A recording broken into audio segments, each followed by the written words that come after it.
বাবু বাবু দুটো ভিক্ষে দিন বাবু, দুদিন হলো কিচ্ছু খাইনি। है सुना ये पूरी धरती तू चलाता है, বাহ, मेरी भी শোনাই বাবু, শোনো শোনো শোনো। তো হ্যালো গাইস, এই দেখতে পাচ্ছ আমার এই ছোট্ট ভাইটি আমাকে সকাল সকাল এই 10 টাকা ভিক্ষা দিল। তো বলছি ভাই আমি যে এখানে বসে ভিক্ষা করি তুমি আগে জানতে? ये सब क्या আচ্ছা এই যে তুমি 10 টাকা আমার পকেট থেকে খোয়ালে মানে দিলে, তা তোমার কেমন লাগছে? খুব ভালো। তুমি যে আমাকে 10 টাকা দিয়েছো তো স্বেচ্ছায় দিয়েছো তো, না আমি তোমাকে জোর জবরদস্তি করেছি?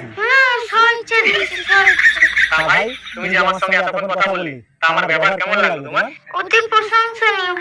ভাই তুমি এখানে একটু বসো, বসে আমার ভিউয়ার্সদের কিছু বলো। কি আর বলবো, আমার কিছু বলার নেই। তো বন্ধুরা, ভিডিওটাকে একটুখানি লাইক, শেয়ার, কমেন্ট, ফলো